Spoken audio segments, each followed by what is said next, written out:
The statistics on muscle loss with age are really scary. Muscle wasting can significantly increase the chance of falls and fractures, disability and the need for long-term care, and even increased mortality. The good news is that regardless of your age, you can start to reverse this decline straight away. So here's what the research says on how to test yourself, which exercises you should be doing, and what you need to be eating to get this very common issue under control. The amount of people affected by muscle loss with age, or sarcopenia as it's called, is a real eye-opener. Up to 13% of people in their 60s and up to 50% of people over 80. Research shows that we begin losing strength at about 30 years old. We can lose up to 8% of our muscle mass a decade, and the compounding effect means that it can drop off alarmingly as we get older.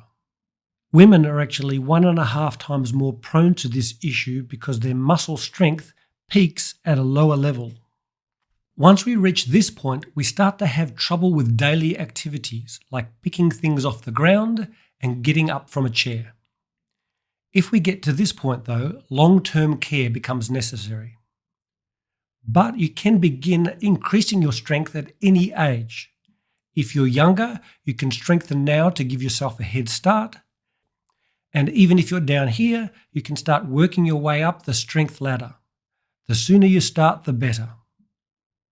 The first sign that you might be getting sarcopenia or muscle wasting are things like walking slower, unsteadiness, troubles with stairs, or getting up from a chair. But you can actually test your strength levels. And the two best tests for sarcopenia are a grip strength test and a 30-second sit to stand test, which is the easiest to do at home. So let's have a look at how to do that now. Place a medium height sturdy chair against a wall so that it can't move back. Sit at the front of the chair, and then with your arms crossed in front of your chest the whole time, sit and stand as many times as you can in 30 seconds. It's a lot safer to get someone else to watch the clock and say start and stop, and for them to stand in front of you in case you stumble. Any less than these figures for your age indicates muscle weakness and means you're predisposed to falls. For example, if you're a 68-year-old guy, you should be able to do at least 12 reps in 30 seconds. Don't stress if you're under the limit though, you can absolutely change this. And if you're over the limit, well done, but you still need to be proactive to keep ahead of the curve. So let's have a look at the exercises that make the biggest difference. Resistance exercises are the gold standard for rebuilding muscle. You can do that using weights at the gym. You can do that using your own body weight and then adding hand weights over time, or using resistance bands. This is a research-recommended weekly workout for older people to reduce or reverse age-related muscle loss. There's some confusing terminology, so I've simplified it for you here. I'll link the article down below. Just 2 sessions a week is needed to make a real difference, but you could split that up into 4 days. 2 days a week of lower body exercises and 2 days a week of upper body exercises. I'll do a separate video for you for the exercises in much more detail, and I'll link it below when it's done, but it's recommended that you cover 7 major muscle groups with 7 exercises. The first is squats. At home, you could do sit to stand exercises, moving slower as you go down, with or without weights. Then there's knee extensions. At home, you could do split squats and add weights over time if you can.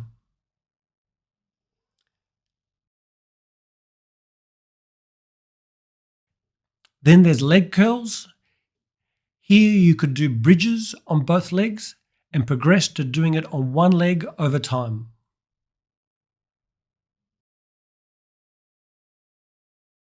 Then we have calf raises, which you can do at gym or at home, adding weights as you progress and possibly even doing a single leg version.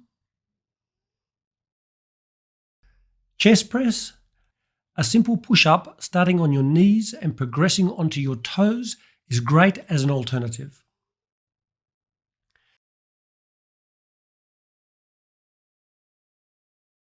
Seated rows. Here, lying face down, you could lift your arms back either bent or straight out at home, or do some bent over rows to target your back muscles.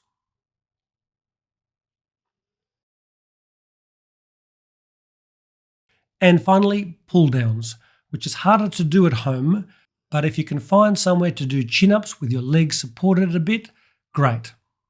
Having already done back exercises, this one isn't quite as important. Start off with just medium exertion to begin with, especially if you haven't exercised for a while. You don't want to get carried away and do yourself an injury. Slowly, over time, start to go a bit harder though. Begin with just one set of 6 to 12 reps, and over time you can add sets as your body gets used to being worked harder. Your aim is to get to 3 sets for each exercise. And rest periods are important to allow your body to recover. 1 to 2 minutes between sets and 3 to 5 minutes between exercises. This boosts the results. In general, weight-bearing compound exercises where you use a lot of different muscles at the same time, like squats, are your best bet. These also have the added benefit of helping with osteoporosis too. Now, if you want to get even better results, a huge systematic review of all the best studies into muscle loss with age showed that if you add balance exercises and some aerobic activity to your resistance exercises, it makes a big difference to your ability to function better during day-to-day activities, which then improves your quality of life. So adding weight-bearing cardio exercises like brisk walking is a great way to bump up your results. And improving balance can be as simple as adding one really easy exercise to your routine. Balance is crucial to avoid falls and can improve amazingly quickly, so I'll leave a link below to a video that will do wonders for your balance in about 1 minute a day. Now, none of this is going to do you any good unless you get enough sustenance for your muscles to help them build. The most important is getting enough protein.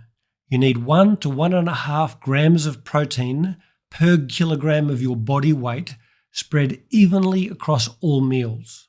That's your priority. But also, the amino acid leucine has been shown to increase lean muscle mass index. Omega-3 fatty acids have been repeatedly shown to maintain muscle mass. You should have your vitamin D levels checked because low levels of vitamin D are associated with low muscle strength. And even creatine has been shown to be important in some studies. Just keep in mind though that there are a lot of really helpful things that you could do in your general day-to-day living that can strengthen your muscles that don't require much extra time. For starters, choosing active hobbies like gardening and walking will help enormously. Even vacuuming and cleaning will help. You can choose to take the stairs instead of the elevator in your flat or when you're out. Or each time that you get up from the sofa, you can do a few extra sit to stand moves to incorporate more exercises into your day. Just knowing about this condition and what you can do to reverse it can make a big impact in your life, maybe even save your life. So if you know someone or a few people that could benefit from this information, please consider sharing it.